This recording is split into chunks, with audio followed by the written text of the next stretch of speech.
Ladies and gentlemen, good day and welcome to Q3 FY24 General Insurance Corporation of India Earnings Conference Call. As a reminder, all participants' line will be in the listen-only mode and there will be an opportunity for you to ask questions after the presentation concludes. Should you need assistance during the conference call, please signal an operator by pressing star, then 0 on a touch-tone phone. Please note that this conference is being recorded. I now hand the conference over to Mr. Binay Sarda from Ernst & Young. Thank you and over to you, sir. Thanks, Muskan. Good morning to all the participants on the call and thanks for joining this Q3 FY24 earnings call for General Insurance Corporation of India. Please note that we have mailed out the press release to everyone and you can also see the results on our website as well as it has been uploaded on the stock exchanges. In case if you have not received the same, you can write to us and we will be happy to send it over to you. Before we proceed with the call, let me remind you that the discussion may contain forward-looking statements that may involve known or unknown risks, uncertainties, and other factors.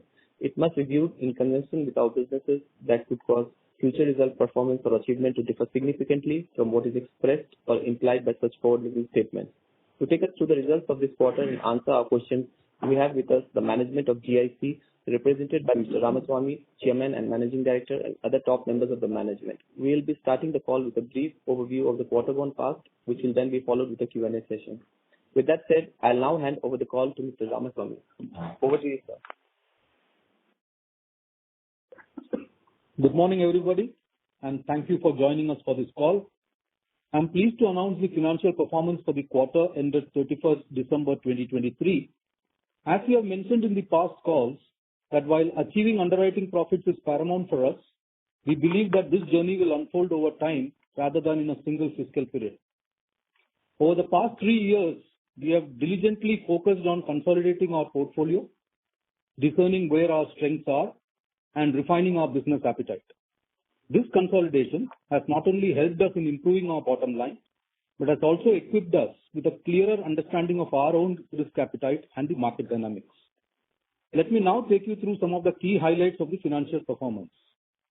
The gross premium income of the company was 8,778.26 crores for Q3 FY24 as compared to 10,099.4 crores for Q3 FY23. The investment income stood at 3,093.01 crore in Q3 FY24 as compared to 2,600.03 crores in Q3 FY23. The incurred claims ratio stood at 103.1% in Q3 FY24 as compared to 96.9% during the corresponding quarter. Combined ratio in Q3 FY24 stood at 120.47% versus 116.22% during the corresponding quarter of the previous year. The adjusted combined ratio, by taking into consideration the policyholders' investment income, works out to 94.43% for 9 months ended FY24 as compared to 93.63% in 9 months FY23. Profit before tax stood at 1923.81 crores in Q3 FY24 as against 1,295.1 crore in Q3 FY23. And profit after tax stood at 1517.95 crores in Q3 FY24 compared to 1199.01 crores in Q3 FY23. Solvency ratio stood at 2.94 as on 31/12/23 as compared to 2.38 as on 31/12/2022. Net worth of the company without the fair value change account increased to 35,031.89 crores on 31/12/2023 as against 29,761.8 crores as on 31/12/22. And the net worth, including fair value change, increased to 77,626.89 crores as against 63,456.21 crores as on 31/12/22.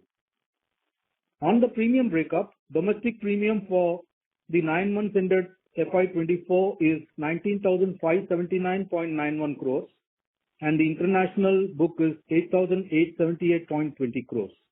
The percentage split is domestic is 69% and international is 31%. There is a degrowth in the domestic premium by 5% while the international book has increased by 4%. As we move forward, buoyed by a robust bottom line and a very healthy solvency, our focus shifts towards strategic growth. With the Indian treaty renewals round the corner, we are looking to actively engage with the Indian insurance market and grow our book. We are prepared to capitalize on opportunities wherever they arise and which are aligned with our risk appetite. We shall continue on our collective pursuit of underwriting profitability, striving to achieve a combined ratio that reflects our commitment to excellence. Having given the highlights, now we will open the floor for questions from interested parties. Thank you. Thank you very much. We will now begin the question and answer session. Anyone who wishes to ask a question may press star and 1 on the touchtone telephone. If you wish to remove yourself from question queue, you may press star and 2. Participants are requested to use handsets while asking a question. Ladies and gentlemen, we'll wait for a moment while the question queue assembles.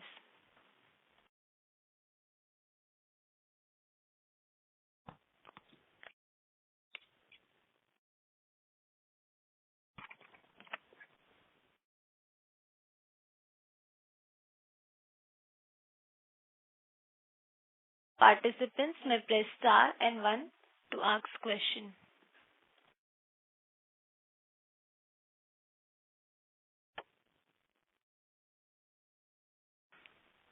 The first question is from the line of Anirudh Agarwal from ValueQuest Investment. Please go ahead. Yeah, thanks for the opportunity, and congratulations on a good set of numbers. Few questions from my side. First, sir, was on the marine losses. So if you can just explain, what are these losses pertaining to, and for how long we expect the losses on the marine segment to continue? Okay. You want me to take this question, or are you going to give all your questions? One by one, I think. All right, sure. Okay, so marine, yes, I think even in the last quarter we had brought this out. This one particular treaty that we had written in the US market, which we have since discontinued. And obviously, there is no premium coming in there, just the final accounting figures. At the same time, the claims which are, developing over the time, they are coming to us. Especially in the last 2 quarters, there has been a bit of stress. And I believe definitely in the October to December quarter, what we are seeing is obviously when the year is ending for the US market, obviously some claims have come up for payment, and based on how the book is developing, our actuaries have also decided to ensure that the reserving is robust. So to that extent, we have added about 300 crores of IBNR for this quarter. I believe we are adequately provided for this particular treaty and for this particular business. Obviously, the stress is seen because, as you can make out, since it is a treaty that we have discontinued, there is no premium coming in, and whereas the claims for the previous periods are coming in. So that is where the stress is. We believe that we have provided for it, but we are not taking it easy. We are engaging with the company to ensure that we understand what is happening, and we are able to ensure that this doesn't come back and stress our books anymore. Right. So fair to say that this is the worst of it on the marine side, or is there something more incremental you feel can come in? Anirudh, honestly, I wouldn't want to, give a kind of a picture that makes people think that everything is hunky-dory. The point is that we have provided for it. So again, just to give you a little bit of understanding on this, typically in the US, for us to write business, we have to provide letters of credit for, the expected losses. So we have already provided that, and based on that, we have also, ensured that on the business side, we have provided for it in IBNR. So I would tend to believe that kind of the downside is taken care of, that we have provided robustly on this. But the way the last 2 quarters have, sprung a few surprises, I wouldn't want to give you a very, feel-good kind of story here. But what I would like to say is this is something that we are actively engaging in, and we would like to ensure that this doesn't come back to haunt us at any time. So one of the reasons for coming out of this treaty 3 years back was also this, that we didn't believe that it was quite adding value to us. So we continue to engage with the company to ensure that we understand what is happening. I would love to believe that the worst is behind us and that whatever we have provided is adequate. Understood. Thanks. Second question was on the fire segment. So fire is a segment that has pained us a bit, over the last couple of years or so. This quarter, it seems that there is some turnaround there. Obviously, quarterly volatility will be there, I understand. But just in terms of your outlook on the fire segment going ahead, especially the international side. Yes, indeed. Like we said in the previous analyst call as well, property and especially the CAT portion of the property business has been difficult in the last 5-6 years, especially internationally, because of the kind of catastrophic events that have hit the market. What has also happened is because of these CATs and which have kind of affected all the reinsurers, the markets internationally have hardened, which we are seeing benefit of. Plus, touchwood, last year it has been a relatively benign year internationally. So that is what you are seeing in the property side. The figures are really looking good. Again, you must also take into account the fact that in the domestic market, there have been 2 CATs in this quarter. There has been the Sikkim event as well as towards the end of, in December, there was also the Tamil Nadu floods. So we have actually provided for both of them. And in spite of that, the figures are looking good. So we are gratified with the way it is working out and kind of bolsters our belief that this is something that should do well in the future as well. Right. Understood. And in terms of the pricing environment internationally, so the Jan renewals would have happened by now, right? So how has the experience been in this year for international pricing? I think it has been more or less, I would say, as expiring with risk-adjusted changes as well, because I think a lot of changes were done last year. When the prices really went up, some of the terms and conditions changed drastically. But then, like I said, 23 has been a relatively benign year for reinsurers, not necessarily as a market because catastrophic events have been there. But then since the terms, conditions, deductibles changed last year, I think reinsurers have all kind of done well. So this year the renewal, or for 24 the renewal was decent. I don't think prices went down anywhere, but I think we more or less saw a similar kind of pricing structures across. Understood. And sir, given that pricing has been broadly stable to better this year, and hopefully with some of these old treaty losses and all gradually coming off, so what is the outlook then on international underwriting front for next year? We should do well, Anirudh. Again, depending on how the year is catastrophe-wise. Okay, so as a company, we have not greatly increased our writings internationally because even though AM Best gave us a credit boost this year in 23, it was still not enough for us to write the kind of businesses that we were looking for. So we have kind of gone ahead with expiring. There is not much of a change in what we have written. So we do believe that if everything remains the way it was in 23, it should do very well. The book should do international book should do very well. But in case there are some catastrophic losses, obviously that would, spike the claim ratios a bit. We'll see and we'll see how it works. But overall, we are quite satisfied with the book that we have. And hopefully once we get the credit rating to A-, that is the time we will look to focus on the international market to write businesses that currently we cannot write. Right. That is good to hear. So, quick, the credit rating upgrade or change, what is the key trigger, from the credit rating agencies' perspective that they are waiting for, to do this? To a great extent from our interactions with them, what we understood is they are obviously looking for continuity, right? So, on a standalone basis, and this is purely our opinion on this, but purely on a standalone basis, our performance would have been good enough to get an A-. But then they are obviously trying to see that whatever we are doing, we do it on a continuous basis so that, there is no up and down happening in our results, in the way we write businesses. So if you see, they've actually given us a double boost last year.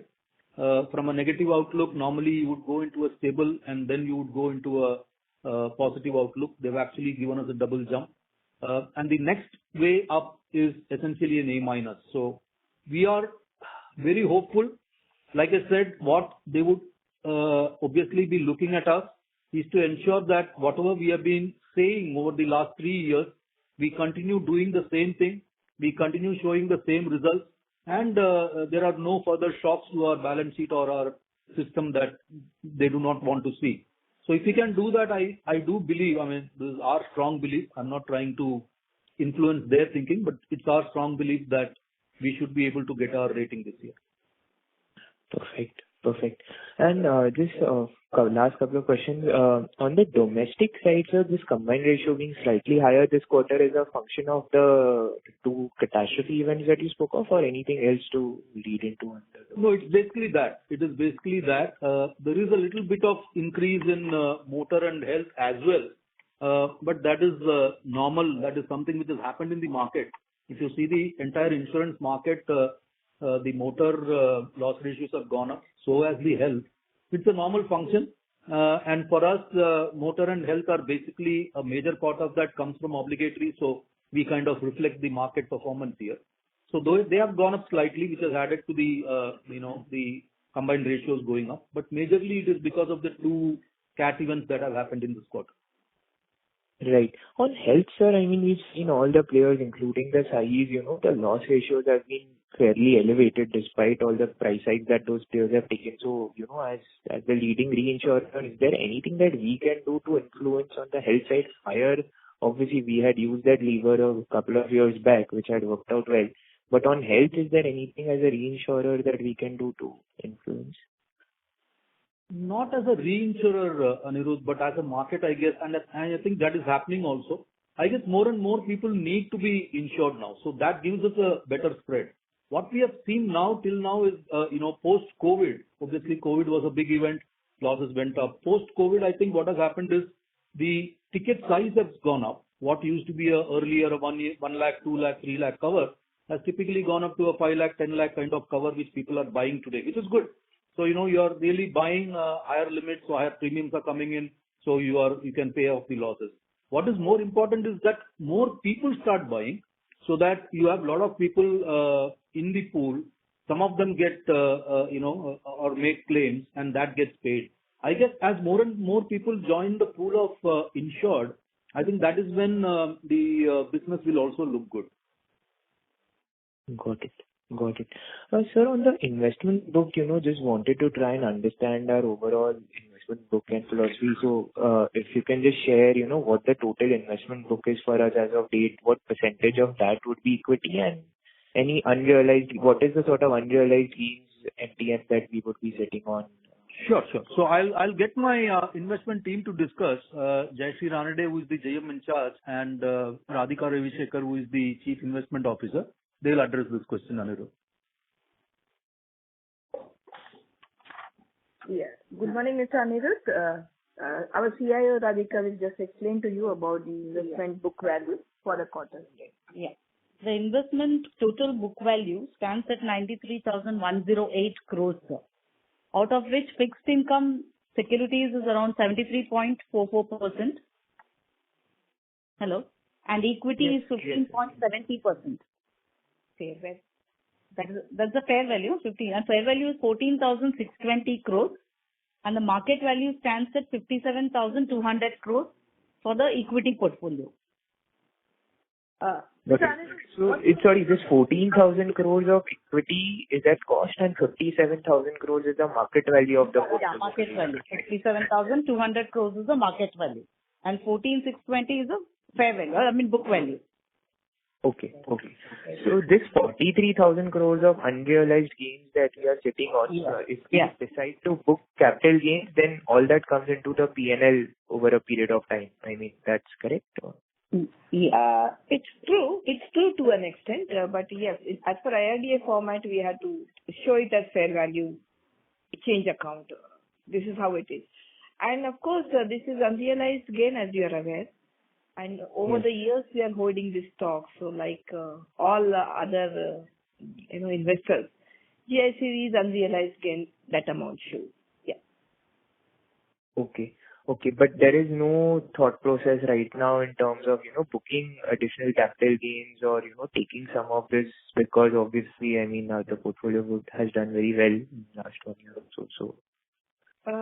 That is a kind of a strategic decisions which we take each year, that, okay, when the markets go up, like any other investors, even GICV manages its investments in the same lines, kind of.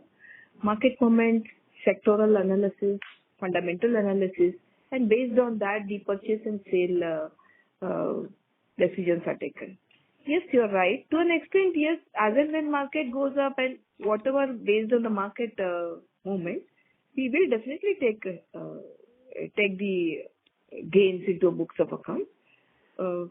Together will be a kind of a one-off kind of a case. That I have my own doubts whether we can do that. No, of course, understand.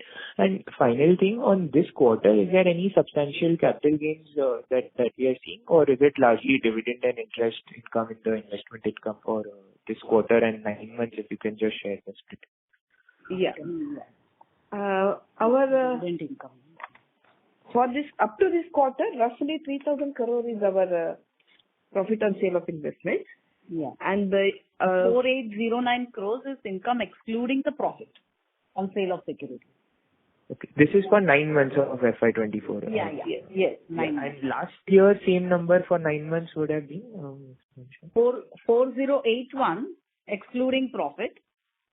Okay. And profit was 3,320. So it is 7,401, and this quarter it is 7,915 crores total. Got it. And outlook from here on, how do you look at investment income shaping up in terms of, the portfolio duration and yield on the fixed income side? Yield, sir, is very good. It will remain up only because the interest rates and all are still not gone down. So last time it was 6.74 on the fixed income. This time it is 7.23 our yield on the fixed income, which will remain around 7.20 for the full year. Perfect. Thank you so much. That's it from my side, and all the very best to all of you. Thank you. The next question is from the line of Sumit Agarwal from Bandhan AMC. Please go ahead. Hello, yeah. Am I audible? Yeah, you are.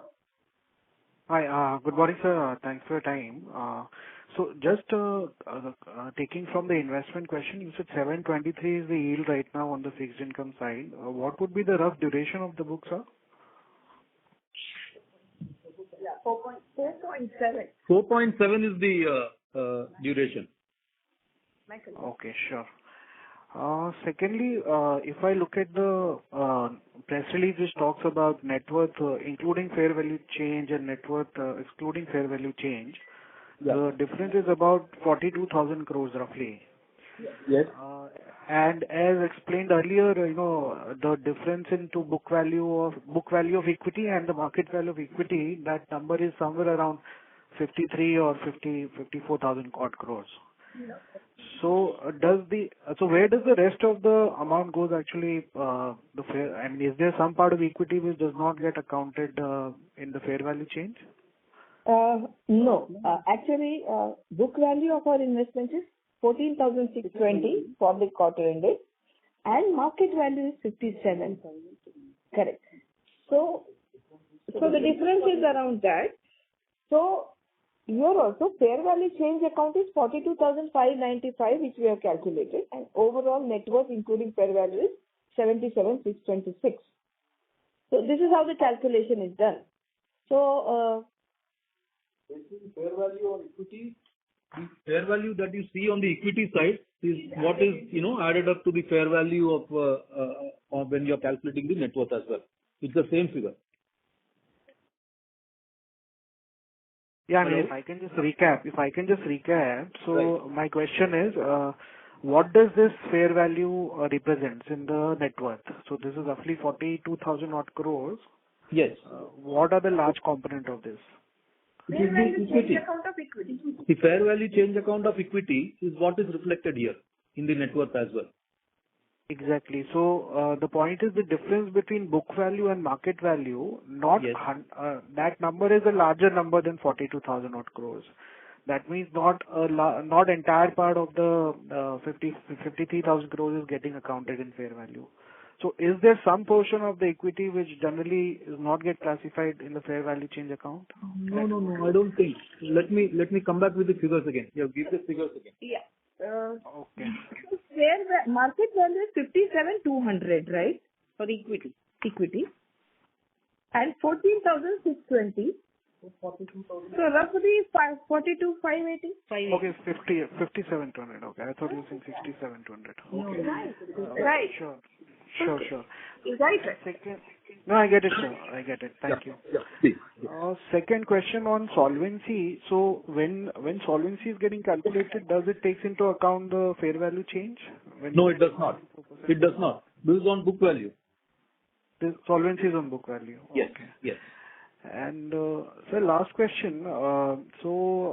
When you say, I mean, we know about this, you have been trying to reduce the lower margin business and make the balance sheet more healthy. But in your assessment, what will be the time lag when the entire process takes place and, it ultimately starts reflecting in the combined ratios? Is it like a 1-year process or 2-year process, or being reinsurer, it will take at least 3 to 4 years? I mean, some timelines or some assessment you can give us. When would the lower reduction in lower margin business would result in a slightly lower claims or healthy underwriting probably in terms of the reported numbers? I think that is already happening on a year-on-year basis. If you look at us from maybe the last 4 or 5 years, our margins have consistently kept on increasing, and that is something that we will do. It is not something which will happen over a period of a year or 2 or 3 that we will, So last March 23, we ended with a combined of close to 109. Now, obviously, the panacea, if I may say, is to come below 100. Now, 9% of combined ratio is something that may not happen, and I don't think it is very desirable to happen over a period of 2 or 3 years. It will happen over a period of time.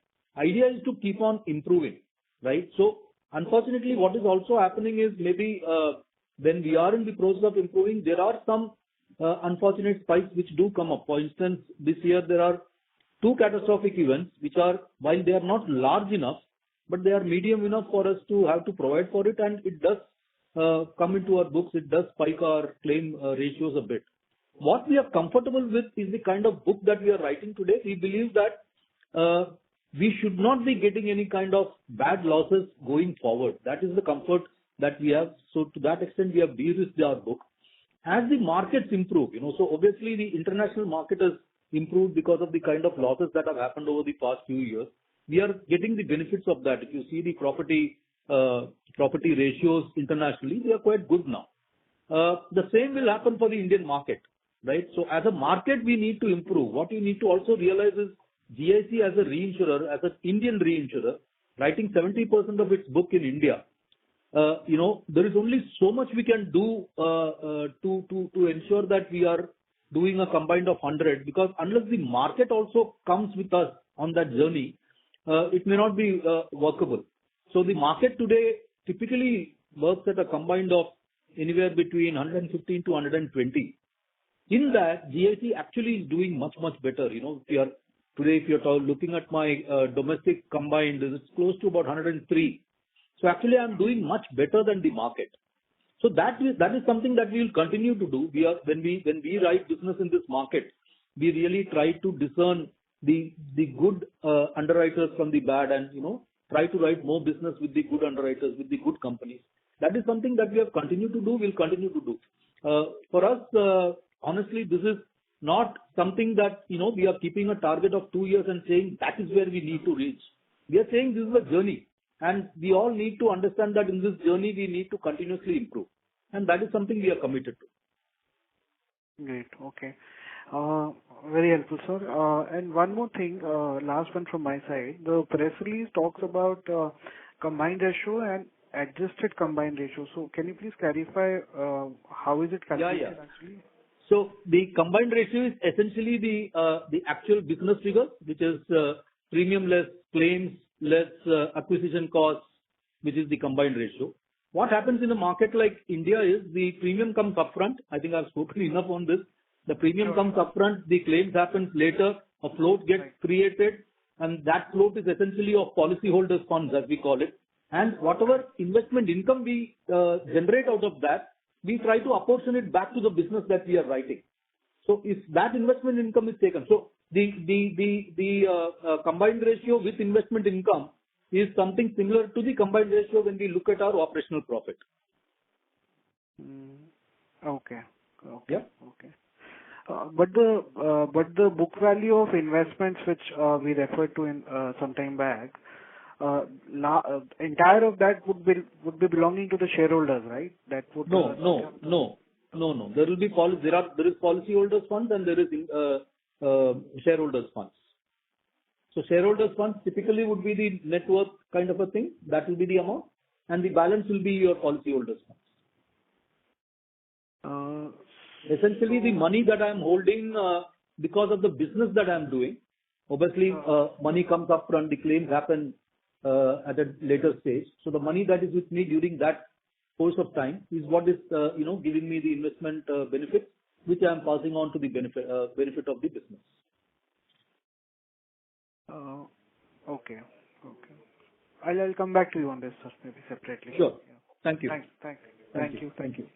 Thank you. The next question is from the line of Sanket Godha from Avendus Spark. Please go ahead. Thank you for the opportunity. Sir, can you break down your 118 combined ratio for 9 months into domestic and overseas? That's my first question. Okay, just a moment. You want the combined ratio for domestic and international separately. Just give me a second here. That should be okay. So domestic, the combined ratio is 104.67, right? And the international is 158. Okay. Okay, sir. And sir, my second question is basically international business. If I look at for many quarters, since many quarters, I think more than 16 odd quarters, there is no respite in that particular business. We always have a combined ratio somewhere between 120 to 140, 150 kind of a number. Yes. So and this business in last many years, maybe 2-3 years, has seen lot of price hikes too. But I understand that we had a rating downgrade. Maybe the quality of business what we used to do might not be available now. But was not available. But it impacted the numbers. But just wanted to understand. How do you see this number to play out? And in the previous participant question, you said that this year was relatively benign with respect to overseas cat events. Despite that, what we have 158%. Just wanted to understand that part little better. And if I understood you right, January renewals are happening at the same price what you had last year, right? And you are not seeing any change in the price or increase in the price with respect to January renewals. Right. So two things. One, yes, I agree with you. If you look at GIC's books over the last few quarters, definitely the international book hasn't done well. Barring for 1 year, if you see the previous years internationally, I think most reinsurers' books have not done well. Because there have been, I guess from 2017 onwards, there have been a plethora of catastrophic events which have hit. So obviously books have not done well. I agree on that. That has played out well because obviously all reinsurers have decided that, we can't take this anything more. And obviously prices have strengthened.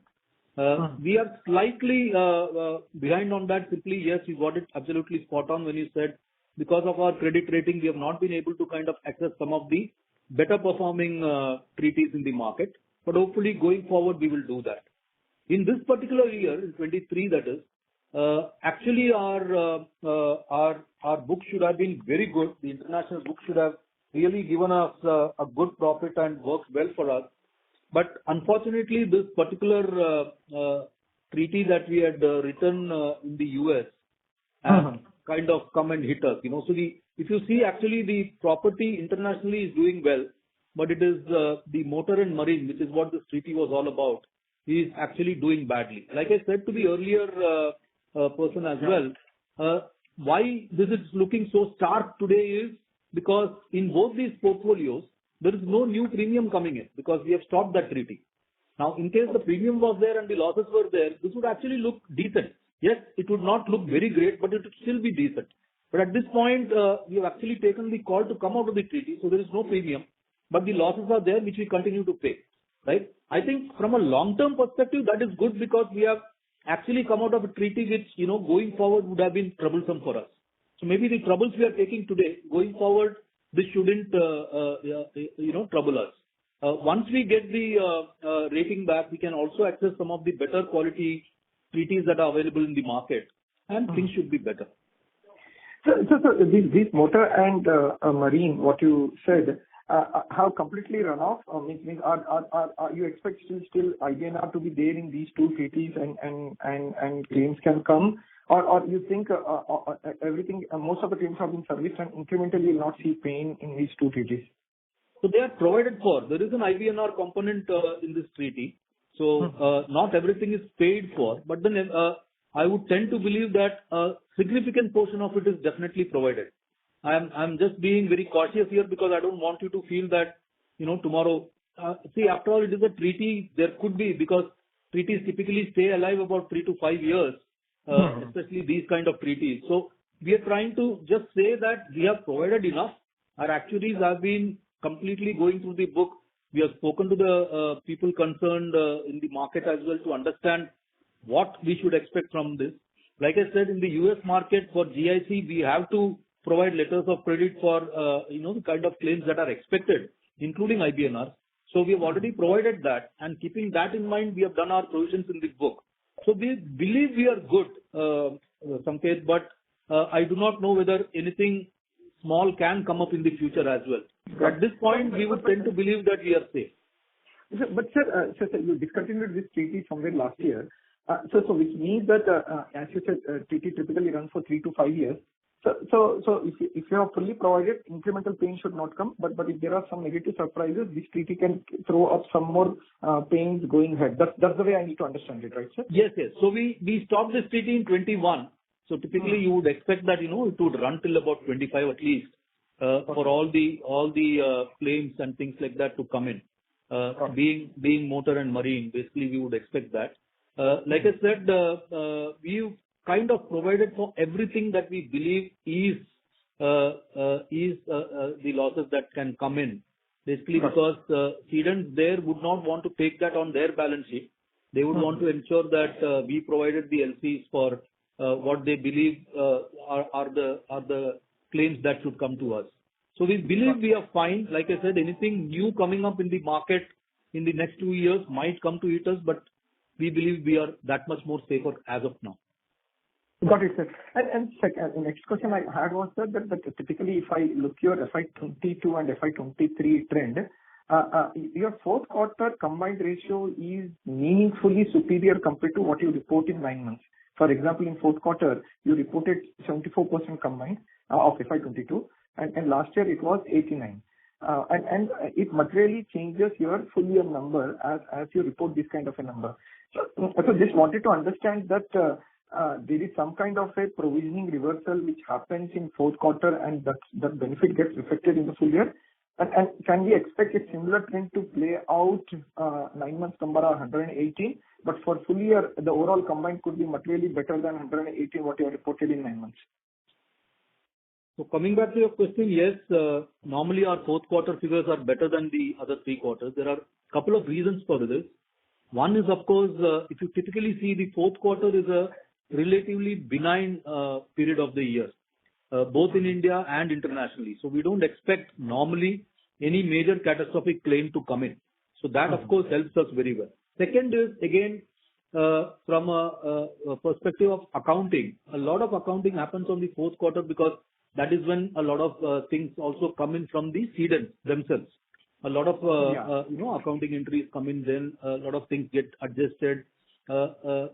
Most of our so this year, if you see, IRDA had also changed the estimation policy, because of which the way we were estimating earlier has changed. So I would believe that in the fourth quarter, we would actually show much better figures. But let me also, temper things. I mean, if you're really expecting that, so last year we closed at around 109. So if you are expecting we will come close to that, it might be a little difficult this year. For the same reasons that I said, there have been two medium range catastrophic events, not huge, but still medium range for us. And the fact that the international marine and motor treaty have played out slightly negatively, we would still be maybe 2 or 3 points off what we were last year.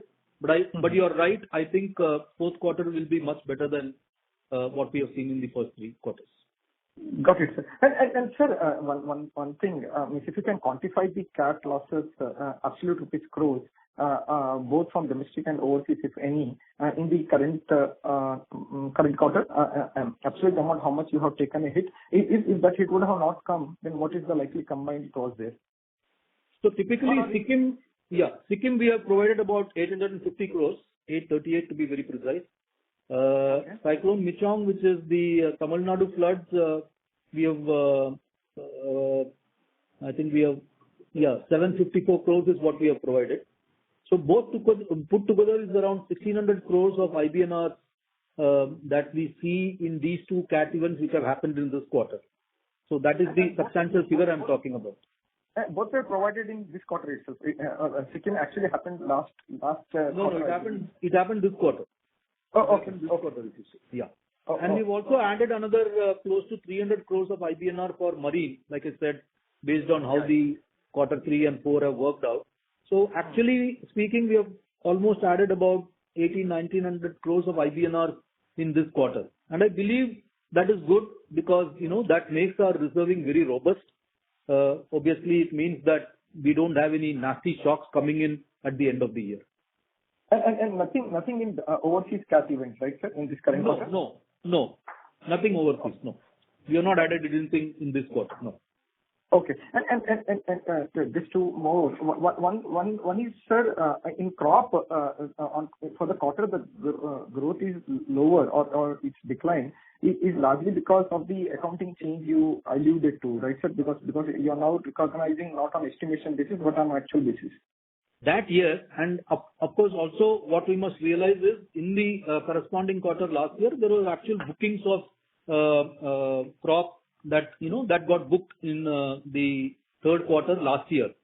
That similar booking is not there. Some of them we have not written this year because we were not happy with the business the way it was priced. So we have actually cut down on our crop writings this year as well. So that is showing up now. And one more thing, your tax rate for 9 months is 18%. So we should expect the tax rate to be around that number, or it will go up to 25% by for the full year. I think 1 moment, During this quarter, it will be around 25%. Some credits we could get because of our earlier adjustments of refunds.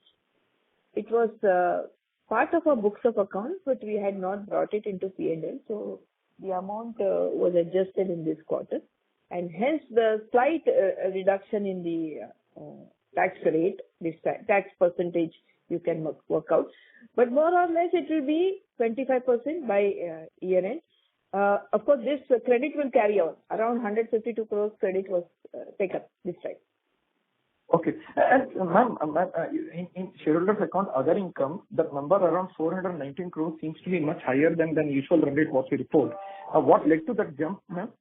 Yeah, this is related to one provision which we have done during the year 2021-22 for about 1,500 crores in respect of reduction in equity prices for some. It's related to equity holdings of us.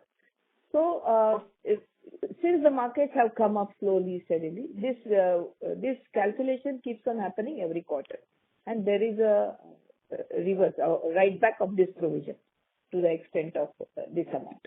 But most of the thing is that, yeah. How much is that amount, ma'am? A write back of provision? Actually, as on 31st December, If you ask me, this amount is approximately 797 crores is a provision, but the reversal is approximately 746. 1 minute. Yeah, 746. Right? Yeah. 1 minute. No, miscellaneous income of 879 crores includes 873 crores of reversal of provision. Okay, ma'am. Perfect. Of that, 400 is for this quarter. The rest is for the previous 2 quarters. Okay. Got it, ma'am. And yeah. And sir, that's it from my side. Thank you for all the answers. Thanks, Ankit. Thank you. The next question is from the line of Aditi Joshi from JP Morgan. Please go ahead. Thank you for taking my questions. I have 2 questions. The first one is on the gross written premiums for the quarter. In the third quarter, we saw that the premiums in both the domestic and the international lines were a declining trend. So the reasons for that, I understand in international that you have refrained from renewing a few books, but what is the reason in the domestic business line? And if you can also comment on what sort of growth you are targeting in the next year, as in full year 2025. And the second is on the health insurance. Just following up on your comment that a lot of it, as you said, is coming in from an obligatory book. But I'm just wondering because there was an underwriting loss in the last quarter. So do you think that there are certain ways in which we can improve the performance of this segment? Yeah, that's all. Thank you. Sure. So on the gross premium, Aditi, on the domestic side, like I said earlier also, we have actually cut down on our agriculture writing. So this year the schemes have changed a bit. This year when I say 23, the schemes changed a bit. There was some loss caps that states had brought in, what is known as the 80-110 scheme, where anything beyond 110 the state would step in. So what we saw that some of the companies were not very good at pricing it properly. We saw a lot of aggression in the market. So we actually stepped back a little from some of the agriculture treaties that we saw in the market. So obviously the reduction that you see in the gross premium is because of that. Second, on what do we see as growth, like I said, so there are a few things that we need to understand from an international perspective. We may not see much growth going forward for 24-25 simply because a major part of the treaties, major part of our business come from treaties, and the treaties get written on the 1st of Jan. So 1st Jan 2024, we kind of went ahead with expiring. We more or less written almost the same kind of business that we have written, so we don't see much growth there. Whatever change we need to do would happen possibly in the 2025 renewal, assuming that we get our credit rating back to A- this year from AM Best. So that is one part of it. Second part is the domestic business, and that is where we are quite gung-ho about, simply because of 2 reasons. One, we believe, you have seen our solvency ratio. We are in a very good position, so that allows us to look at opportunities in the Indian market. The Indian market by itself is growing well. There is a double-digit growth happening in the market. So obviously, as a very important reinsurer in this market, we get to see that growth in our books also. The Indian market renewals happens on 1st April. We have already engaged with the market participants, especially the bigger ones, and my team is already speaking to the reinsurance people to ensure that we understand what their reinsurance requirements are, and we are there to support them for that. So hopefully that will turn into a good growth for us. Hopefully, say a 10% growth definitely in this market can be achieved.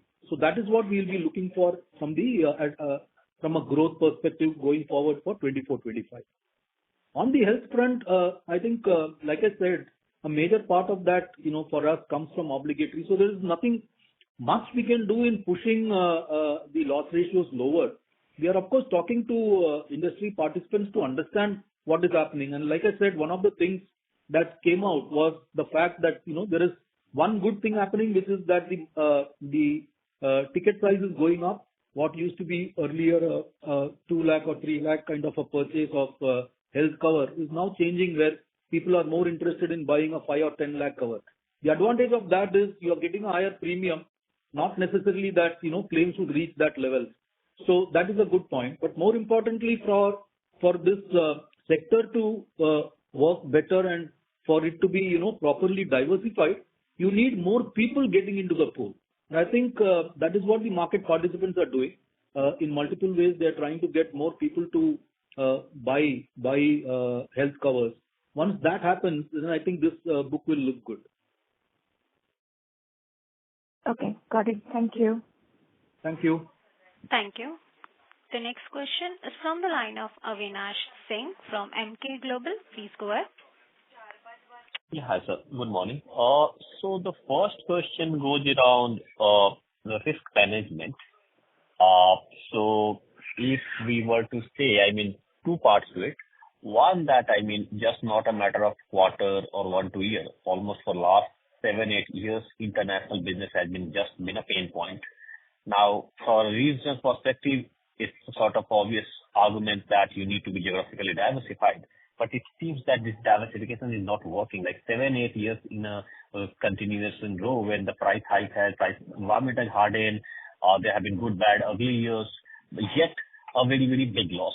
Now, the next question that is on this is also following up from the risk management practices, particularly if we see around COVID times, you sort of had increased exposure in life, particularly in India, and you sort of had a big underwriting losses, almost 1,000 crore plus from that life line item. That's a small line item typically for you because you did not have a retrocession arrangement on the life side. Here again on the marine overseas, the book was sort of stopped, the treaty was stopped in 2021.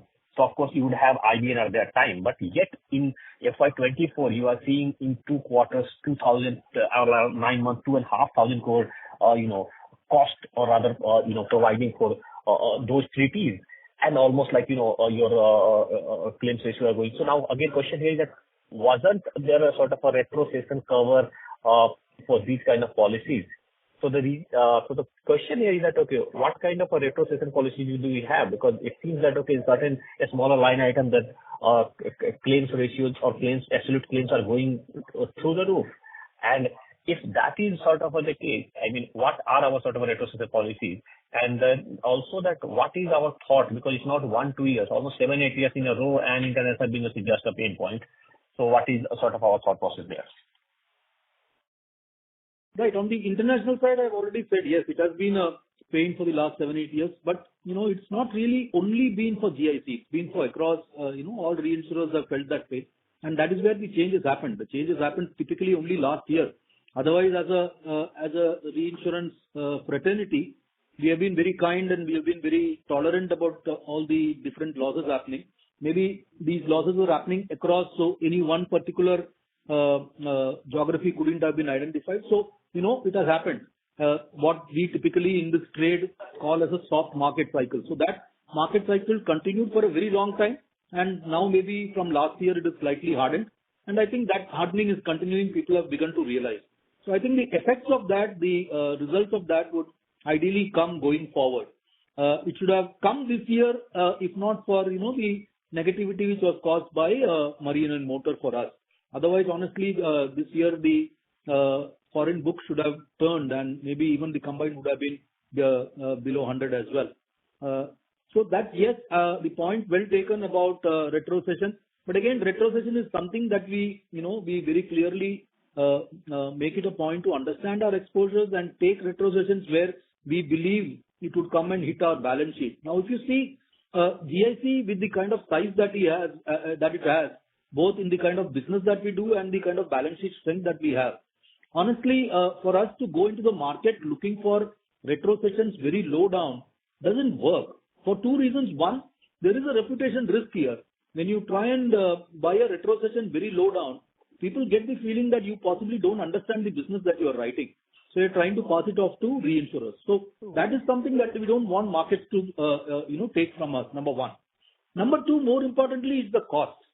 Now, retrocession actually, if you look at the pricing, it is much higher than the normal pricing that reinsurers charge to their cedants. So somewhere we have to draw a line trying to figure out where we can get the maximum value for the retrocession that we buy.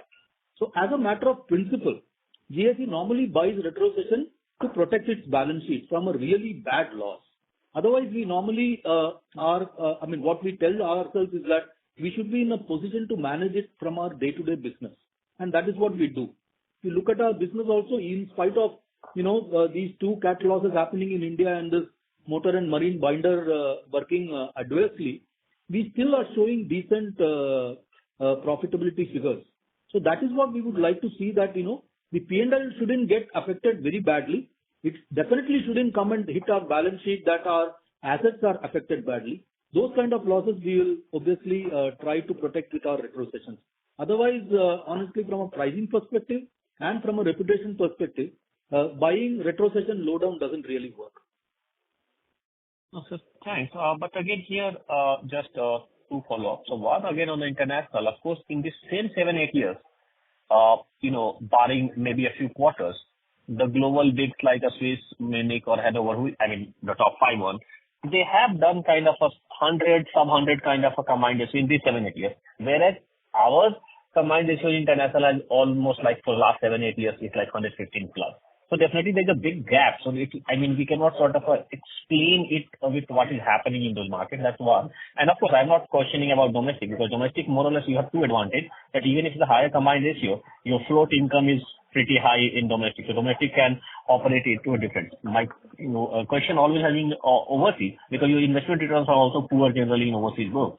And of course, so you have to operate at a different combined, but the matter of fact that combined has been the other. On retrocession, my question was more again on the likes again, not just for this marine. Of course, this marine anyway is your expertise still, but something like a life, going back during COVID time, life is typically not having your expertise, but you had been increasing, because the domestic market was growing in the life primary protection side. So you increase your share dramatically, and of course you saw big losses in COVID. Something like it has wiped out your entire many years of maybe perhaps underwriting profit on the life side. So when you are sort of venturing into an area that is not typically your forte, that was life, and still you are not having retrocession. So that was a kind of a reflection of it poor on risk management. So basically, if you look at our life portfolio, it is comparatively still very small. And definitely during COVID period also it was small. So honestly, it didn't justify a protection purchase. Like again said, we go back to the fundamental thinking that is it something that, will come and hit my balance sheet in a bad way, is what we kind of look at when we decide to buy a retrocession. So honestly, yes, the portfolio itself was so small that, there was no reason for us to look at buying a retrocession. Again, we have to ensure that it is also cost effective for us to buy that. COVID, as you can appreciate, was a black swan event. It's an event which nobody really predicted would happen, and to that extent, obviously, loss ratios went up. But again, over a period of time now, that book is looking decent for us. We are trying to see how we can increase that book in this market. We have a good actuarial team in place who understand this business well, who are able to price this business well, understand risk that we are taking, the exposures that we are taking. And obviously, once we reach a certain critical mass where we feel that, we need to buy a retrocession for this, we'll of course go ahead and look for it. At this moment, we still believe that, the kind of business that we write is something that is best kept to our net, obviously, and once we grow it is the time we look for retrocession. And lastly, sir, what are the steps you are taking particularly to nudge the public sectors of primary insurers to sort of show some discipline in group health market? Because eventually that mandatory, session comes to you, and that book is still, despite whatever steps they say that they have taken, the group health market or their policies still continue to sort of bleed. So any step that you can take or nudge them to sort of come up with some pricing discipline, because mandatory 4-5% session that comes to you even on that book, eventually leading to losses.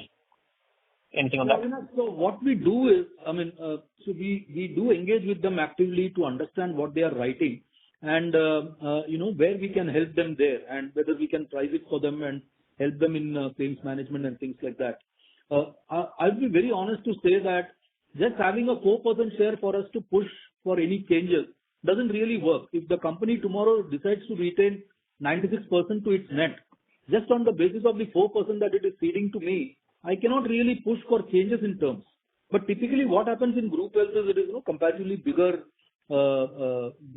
sum insured and premium.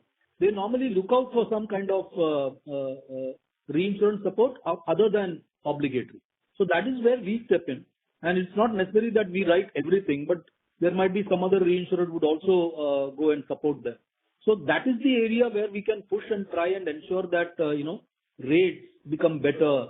The kind of coverages that they are offering in groups are curtailed or, it is ensured that it is priced for, it is not going free.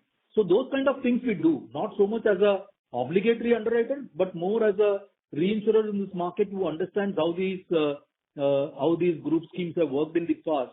We are able to advise them on that. Yes. Okay. Thank you, sir. Thank you. Thank you.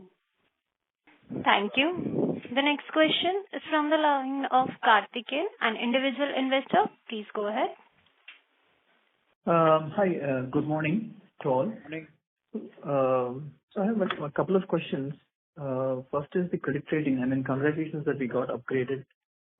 Thank you. 2 notches. That is good. And see, that rating methodology has been changed. I mean, we never got a domestic rating and international rating in the last 20 years. Any reasons for the change? And how optimistic are we going to, to A minus? And second question is, we have been degrowing for last, 3 years, right? So what kind of target we have for the next 2-3 years for growth, from the growth point of view? Right. Thanks, Karthikeyan. So first part on the rating, well, let me put it this way. This is something that they have offered additionally to us. Okay, so till now they were essentially talking of rating us on an international basis, and we used to have our own credit rating by, the Indian agencies, whether it is ICRA or CRISIL or whatever it is. So that used to anyway happen. So I guess they have now added this as another feature in their portfolio, that apart from the international rating, they will also give us a Indian rating, which will kind of, stand alongside the current ratings that we have with ICRA and others. So I wouldn't say it is something different. It is just that they look at the Indian or the country rating slightly differently. Obviously, the things looked at are different. But on the international thing, they still go by the same kind of values and the same kind of things that they look for when they were, rating us earlier as well. So we know what that is, and we work alongside that. We are in constant touch with them to understand what is it that they feel we are lacking and what should we do differently. We also speak to experts in that field, people who have been in the credit rating areas for some time, maybe with S&P or AM Best, and try and understand from them how we should, present our things, how we should de-risk ourselves, and how we should finally go to the credit rating agencies with our figures. So that is something that we do. Coming back to your question about what do we feel about our rating, to be very honest, if you are asking me strictly my personal opinion, I would hope that this year we would get it. Like I said, we have come to positive, and the next step up is a A- rating. So we don't see any reason why we should not get that. Like I said to an earlier investor as well, I think what AM Best looks for is clarity of thought in what we are doing. They want continuity. They want to see that whatever we have been doing for the last 2-3 years, which have been successful, we should carry it forward. And that is what we propose to do. So unless something very drastically bad happens in the next 6 months, I would want to believe that this year we should be hopefully able to get our A- rating back. And honestly, that once we get that, it opens up a lot of opportunities for us internationally to look at some good quality businesses, which unfortunately today, even with the good relationships that we have with customers worldwide, we are unable to write, because we don't have the credit rating. If I have to put somebody ahead of me, it costs me money, so it doesn't make sense. So that is one part. So just, flowing down to your next question about what do we look at growth. So one part of growth, especially the international part, would depend on whether we are able to get our credit rating back this year. if we get it this year, obviously you can look for some growth going forward in the 2025 renewal. On the Indian market, we are very bullish. We believe we understand this market well. We have an exceptionally good business relationship with all the customers here. And with the kind of growth that this market has, they do need a lot of reinsurance, right? This market is also going into IFRS and risk-based capital in 2025. We again believe that's the time when on-field or onshore reinsurers will play a big part in ensuring that insurance companies get the kind of reinsurance they want. So we believe this is the time for us to grow in this market. But again, that is not to say that we are going to grow just haphazardly about just writing whatever comes to us. Our teams are looking at all the businesses that are happening in this business in this market, and we are already engaged with our customers to understand what kind of support they want and where we can fit in, looking at our risk appetite. So to give you a very short answer to your question, I believe growth will happen going forward in the next couple of years, both in the Indian market and if we get the credit rating, also in the international market. Thank you, sir. Thank you. All the best. Thanks, Karthikeyan. As that was the last question, I would now hand the conference over to management for closing comments. Thank you, everyone. So, very grateful for your taking time off and, speaking to us. Hopefully, we would have been able to give you some confidence about how this management plans to take this company going forward. We are totally committed to ensuring that our bottom line does not suffer, and whatever business that we write should positively contribute to our bottom line. Risk management is something that is very close to our heart. Since we also take the risks from other companies, we try and manage it to the best of our abilities. Going forward, the message from the management is we are looking for growth now, since we do have a fantastic solvency ratio. We are confident about what we have done in the last 3 years, so we will take that forward and we will grow our business starting from the Indian renewals in April 24, and hopefully with the credit rating coming our way in this year, we will also grow our international book. Thank you so much for all your questions, all your interest, and we look forward to meeting with you at some point. Thank you. Thank you. On behalf of General Insurance Corporation of India, that concludes this conference. Thank you for joining us, and you may now disconnect your lines. Thank you.